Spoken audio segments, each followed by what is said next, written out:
Welcome to Internal Comms Pro, the podcast. This season, we are featuring experts who are on the field with you, helping you navigate the current world of internal communications. So the biggest thing for me is when you're in a remote setting, you have to have the schedule nailed. You have to have every minute planned, and you have to be super aware of what's going on and how you're going to facilitate things.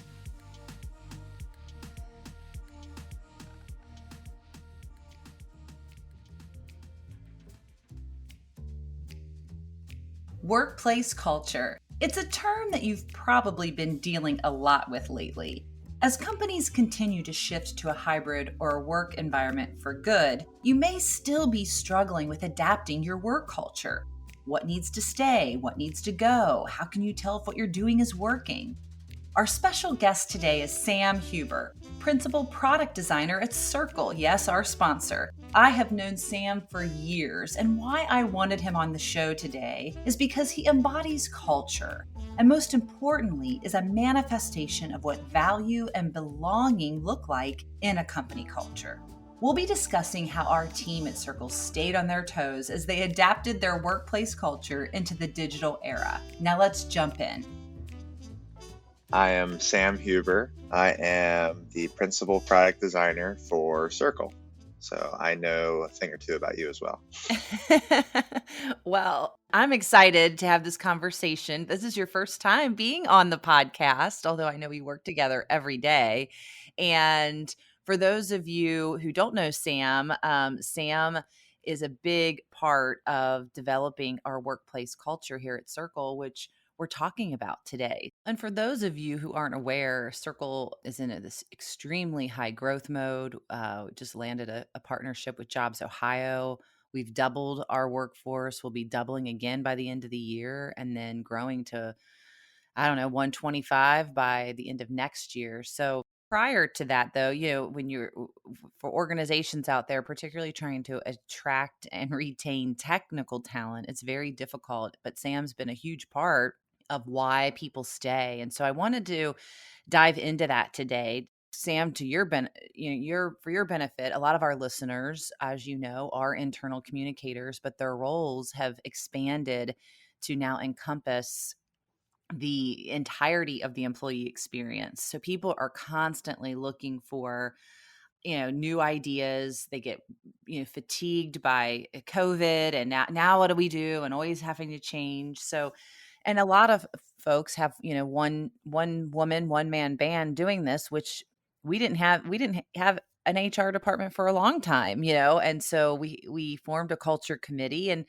and which I would encourage listeners here to do, which we did at Cerkl. So let's dive into that, Sam. When you and I formed our little committee, what do you think went into developing the special culture? Where did we begin? Let's walk back down memory lane for our listeners of how Cerkl developed such an interesting and special culture. Yeah, so I think that this is more of a you thing than a me thing, but I've adopted it. So we always start with the end in mind, and we always ask one question before we set out to plan anything, and that is, how do we want people to feel? And that's really important when you're planning an event, because it's almost like user experience, which is really what my world is. It's like, how do you want people to feel when they're using your product? How do you want people to feel when they're experiencing your workplace culture? How do you want people to feel at an event? That really gives you a nice lens to work through in terms of what needs to go into it, who you need to pull in, and really what you're planning for everyone. So I think that's the big first step that we take, and that's kind of encapsulates what the culture committee is at Cerkl. Yeah. And I think that feeling question, I love that, this season on our podcast, we're bringing in a lot of outside folks that are outside of internal communications to give perspective. We started with, how do you want people to feel? And you can do this, by the way, listeners, there are a variety of ways, pulse checks, surveys, one-on-one conversations, talking with your managers. But if you can get a pulse on that, then that evoked themes for each of these events that we did. Sammy, talk about when we did the Olympics, what our how people were feeling and what evoked the end of school field day kind of theme that we had for that. It was a point in time where everybody was heads down. It was another high growth moment. That I think that point we had brought on 9 interns for the summer, so everybody was feeling underwater and stressed about how do we, I think we were a company of 12 or 13 people at the time, and we decided to bring on 9 interns.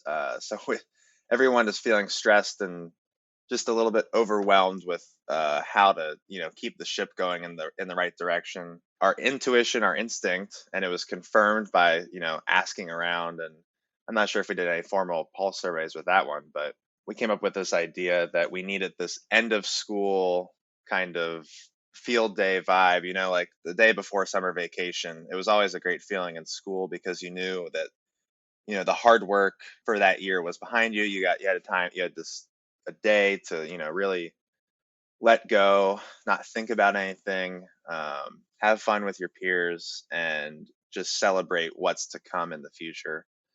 So that was the idea behind that. And then the other aspect of this is that competition is a huge part of our culture in general, especially in those early days when there was the 12 to 15 people. I don't think any one of them are or were not competitive. We could sit around a table and make competition out of anything, and that just makes my heart sing because I love to build competition, and that's part of the inspiration behind the Olympics. I love to create games and then watch people play within the rules of those games. It's just satisfying for me. I love the fact that, part of our culture at Cerkl, we really look at the whole of somebody. And so while Sam has a particular role to, be instrumental in designing how our users use our product, you're able to use this passion for developing games, and I just think it's an amazing kind of marriage of those skill sets to then enhance our culture. So why I love our formula that we came up with, which is number one, it's simple. So how are people feeling and how do you want them to feel? To that example of the field day, it evokes a really great theme. And I would encourage everyone to sort of have a thematic events. People can rally around a theme, they remember a theme. And I would venture to say, and Sam, you can correct me if I'm wrong, that Olympics sort of became a cornerstone and a hallmark event for the culture. And as we are growing and now attracting even more folks, those stories live on, and it's part of our employee value proposition that goes into selling, if you will, this product, which is our culture, to prospective talent. Yeah, part of this is that we are talking pre-COVID with this original Olympics. It was the summer of 2019. So the world was a different place. I don't even know if we really remember what that felt like to just plan something and not have to consider health ramifications and safety protocols and all these things.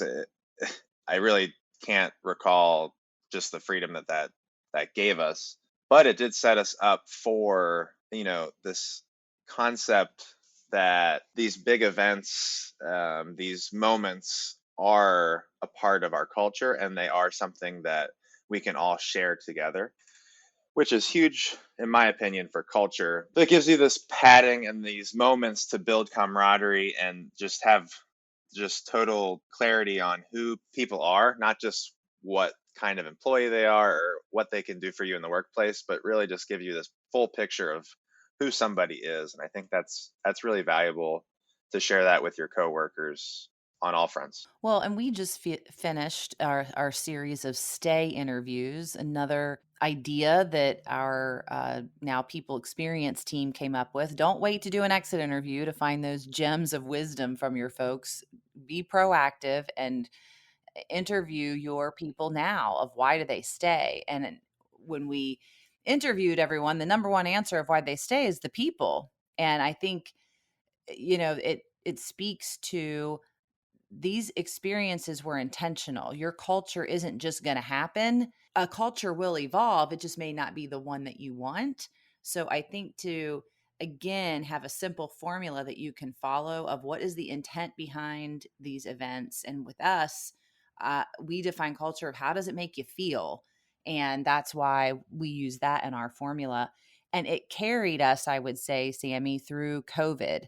But when COVID hit, that's sort of, I remember it being so difficult for you and I because we're such in person kind of folks. Talk about our process and how that changed and that experience when we went to a remote working situation. So it sucked at first. I remember having just like such pessimistic thoughts, like, no, we can't keep this going. It's impossible.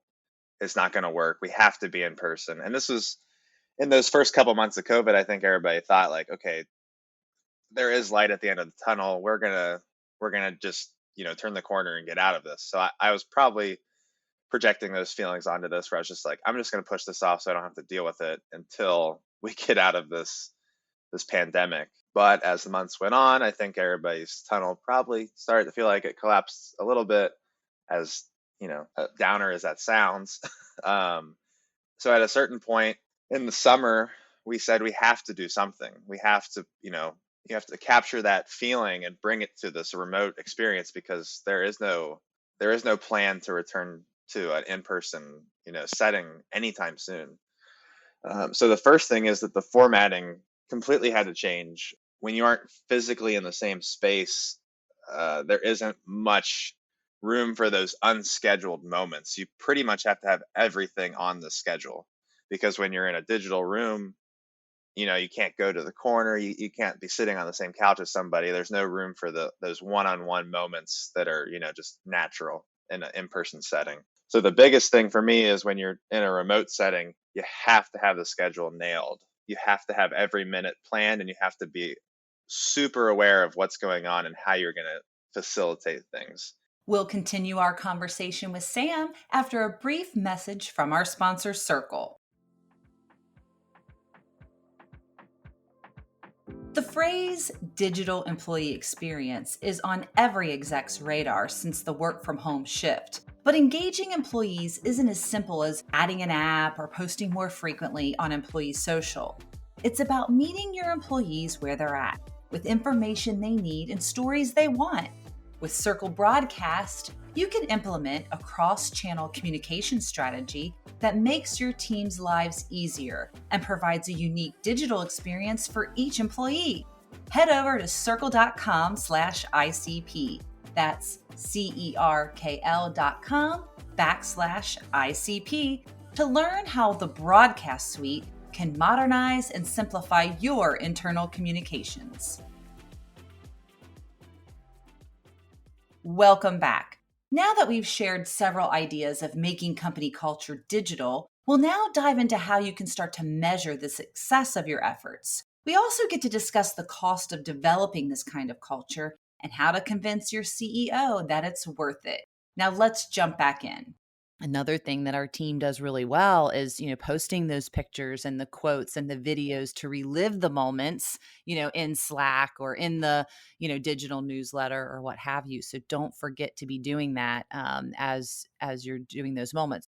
And when you do a couple of high profile events and you screw up here every once in a while, it's okay. You'll get some compassion cards from your team, but I would definitely say to have a run of show and to make sure that you've got every detail planned, and to know this stuff is not just going to happen, that you have to think through it. And again, to your point, Sam, if it doesn't create a moment, then don't do it. So let's get into measuring the success of our digital culture activities.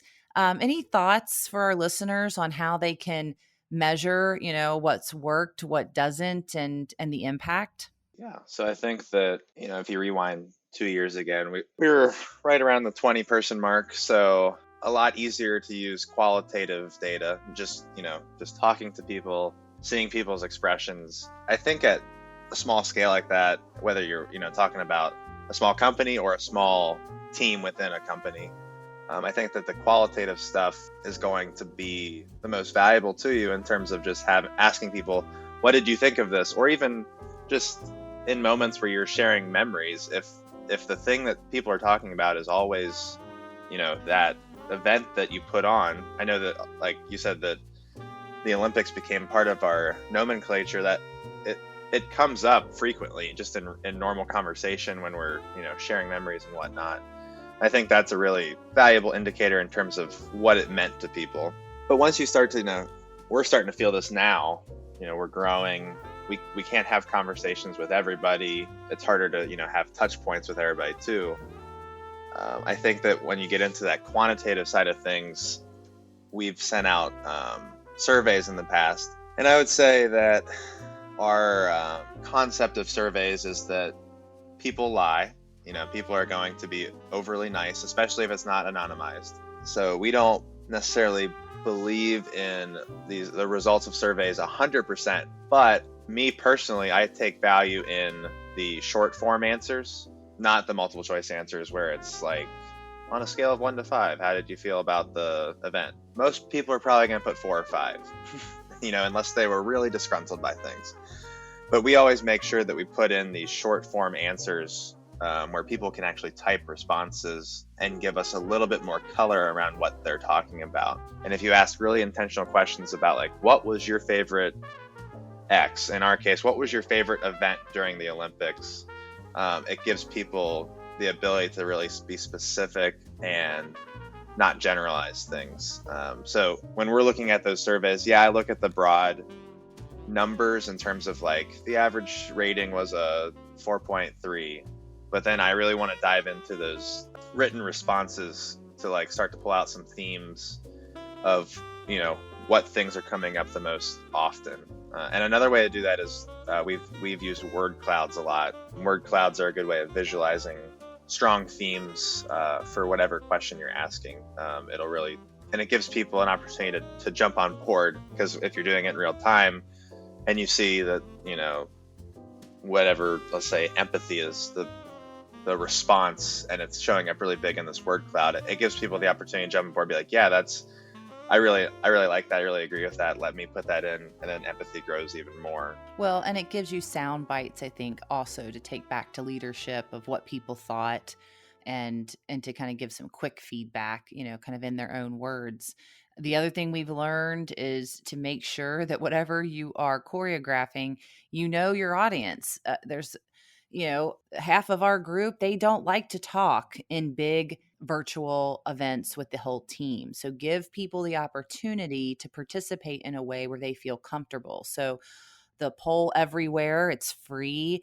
That's a great tool to use where you can ask questions and people can text the answer in, or ask them to put something in the chat. But be mindful that not everyone is a great communicator or feels comfortable doing so, depending on their role. They might be more introverted, meaning that, hey, these kind of events drain my energy and I don't want to talk in, a group size also matters. When you get a pair versus 3 to 5 versus 10 versus 20 versus 40, be mindful of the dynamics also of your group sizes when you are planning activities and events.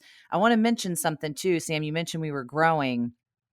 Something that we noticed in our meetings was this big issue of cameras on, cameras off. And so I know this is something you're particularly passionate about. I like what you say about this. So I would you mind talking about our conversation we had about this? And then the solution we came up with, the cameras on, cameras off debacle. Yes. So this is the number one problem with remote working, in my opinion. When you have your camera off, in my opinion, it is the same as having your phone in your hand while you're having a conversation with someone in the same room. There's no back and forth body language, feedback, anything that tells me that you are engaged in the conversation and really that you're respecting what I have to say. Now, I'm not going to say that cameras are always required, because I do agree that it is different than being in person. It's almost like you're on stage as opposed to being in a room with a bunch of people, because you can't tell who's looking at you. You're also not getting that physical space feedback that we're used to as humans. So it can be draining. So with that in mind, I came up with the structure of what kind of meeting is it. So there's three tiers, and it's broken down. The first option is this is just a conversational meeting. It could be handled on a phone call, and there's all kinds of just unwritten rules or unspoken rules about a phone call, and in regards to feedback and just having a conversation without the visual side of things. So if it's just a conversational meeting where you just need the audio portion of it, that's fine. You can schedule the meeting and say this is a conversational meeting. So that's tier one. And then tier two is this is a meeting where there are more than two people. So there's at least three. And then I'm going to jump ahead to tier three. Tier three is also a meeting of three or more people. And the differentiator is, are the majority of people going to participate in the meeting? So I think the words that we used were collaborative meeting and reporting meeting. So if it's a collaborative meeting, meaning that the majority of participants are most likely going to have something to say or have a role in the meeting, I suggest that that is a cameras on meeting because of those things like body language and just general respect and you know cues that tell you how people are reacting to something you're saying that you can't get without the camera on. I think that helps drive just culture in general, because if you always have your camera off, you can become almost a monster to someone else if they're not getting good vibes from you. Like they'll start to fill in the picture almost of like who you are based on the voice that's coming through the letter or the face on your screen. I said transactional earlier. Having the camera off doesn't. It's going to result if their camera's off and they're muted. Most likely, it's just a black hole of silence. You don't know if they're reciprocating your idea, if they hate your idea. Those are all valuable things to know in a collaborative space. So I think that anytime that the majority of people are participating in a meeting, it deserves the same level of attention that you would give in a room that you're having that meeting together. And then quickly, the tier three, where the majority of participants do not have a role in the meeting. We refer to this as a reporting meeting. So this is like the general team meeting where it's an all hands environment, and you'll have designated reporters. We believe that it's important for cameras to be on at least in the beginning, and you talked about the pre-party earlier. So for that first 10 minutes before the meeting starts, having camera on to have that water cooler type environment where it's just casual conversation.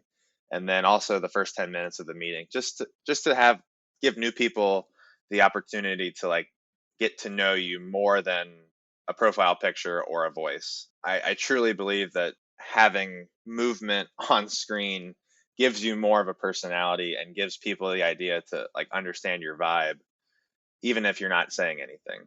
Well, and don't let this go by chance. Again, this is a detail, and this is something that we did training on, that what is, and I would encourage you, what is your camera culture now in your workplace, and to base it off of your company's values, because people will push on this. And they did push back on us, but if we kind of met halfway, I felt like in all team meetings to say, okay, well, at least turn them on the first 10 minutes, and there's good reason why people want their cameras off. I don't feel comfortable eating in front of the camera, or maybe somebody walked in and they want to turn their camera off or on for whatever. I mean, there's lots of reasons for this, but if you can develop your culture based on the values, and one of our big values at Cerkl is empathy. So always use that as your backstop. Well, if we value empathy and we value how we make people feel, we've got these new folks in the room, they can't see us, we need to turn these cameras on in these instances, but you have to lay it out for people. Don't leave it to chance, don't leave it to guess, and to tell folks up front, this is our culture with cameras. Now, with us, since we are in transition and in a high growth mode, when we onboard new people, we share that. We're very transparent. Hey, we are transitioning. We are going through this process of people feeling more comfortable with cameras on. So even if you don't see this, although we have said this, we're still, learning we're still in progress and transforming, so you can set the right expectation of what they might see and hear. So, Sam, to kind of wrap up this it's we've had so many good ideas about stuff that we've done with events and tips and everything. So oftentimes it's like we are preaching to the choir on, when the listeners are listening to some of these things, and they come up against leadership maybe not supporting large scale events or employee events. From an employee perspective, if I am one of our listeners wanting to make a case to do something like an Olympics or whatever any of these ideas we've talked about, what would you tell a CEO that may be on the fence for allocating time and budget into making time for these events? Because we've heard having everybody there, that's an expensive meeting, and so talk to me about that from your experience sitting in the employee seat. It is, I mean, it is a definite cost to consider for the company because it is expensive and it is going to, affect the bottom line. I'm not a finance person, but it is going to cost money because we're doing these things during working hours. So you have labor costs, and those labor costs are, you know, those hours are being directed towards these fun moments, which have no impact on the creation of the product or the development of the company in terms of like working with your customers, whatever. It's all internal focused investment, and that's the way I would frame it. Is it's an investment, because so my opinion is you can't have the greatest product in the world, you can't have the best customer success or customer service in the world if you don't have a team that's completely cohesive and the camaraderie is very high. So investing in these moments to build a team, I think, is the way that you should frame it. It's not, I need this amount, I need this budget, and this amount of hours from everybody to do this event. It's no, I want to invest in our people and I want to build relationships from the top down so that we can have better teamwork, better communication, um, and all of those valuable things that come out of having these types of events. And I would also argue that there is no substitute for that, especially in a remote or hybrid environment. I love the idea that I love this idea of transactional work. I don't think transactional work leads to success in any way because it's very cold. It plays into this idea of building a monster of somebody in your head, that, oh, she's always asking for this or that, or like, wow, oh god, she's just the worst. And you build up this persona of somebody without really getting to know them. But if you take that same person, put them in a field day environment with you and you're working on, doing a puzzle together or whatever, you start to tear down that idea of who they are, and you start to really, get to know them as a person outside of what their career or, working relationship is. Well, and again, I think one of the biggest things we learned is this stuff is not just going to happen. You have to be very intentional. There is a lot behind the scenes. It is very detailed.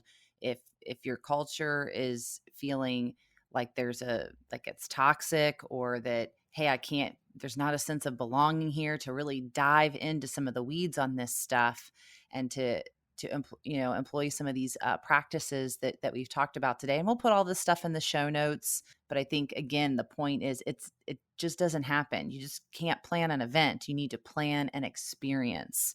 And that is, I think, at the heart of what we do, with our culture and knowing our folks. I mean, we've even done affinity surveys of every month.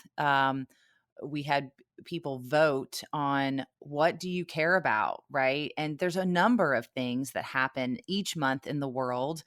Strategically, we pick, something that's kind of trending already out there so that we can get a good hit on social media, from a talent acquisition standpoint. But we make sure that whatever we're doing, somebody in our company, cares about it. So we recently learned that there's several folks that have adopted children or have been adopted. And so we will celebrate National Adoption Month and have wonderful, beautiful stories about that to get our employees to know, that part of their coworkers' lives. So I would encourage you to do that too. Sam, any other last minute thoughts, anything that I haven't asked you that you think would be valuable to our listeners today in talking about creating a sense of belonging in this new digital workplace culture? I think that someone listening might think, wow, this sounds really intimidating. I don't know how am I going to have the time to do this? But I think you can start as small as you want, and build, if it's successful, then the next time you build up a little bit more. We were lucky enough to have leadership that off the bat was just ready to dive into this and make time for this because they saw the value in it. That's not going to be the case for everybody, but even just having like a small happy hour, something that's, more off hours, is a great starting point just to like measure whether or not it's something that your company needs, whether it makes a difference. So don't be afraid to start small. You don't have to throw a 6-month long Olympics or space games to start. Find a way to make a moment and see if it makes a difference. Well, there you have it, a little bit behind the scenes of our sponsor, Cerkl, and our personal experience in growing company culture. Now, if you'd like to connect with Sam or me, and if your role as an internal communicator has expanded into the wonderful world of employee experience, reach out. We'd love to connect with you and continue today's conversation. We'll make sure we link our LinkedIn profiles in today's show notes. A huge thank you to our guest, Sam Huber, for joining us today.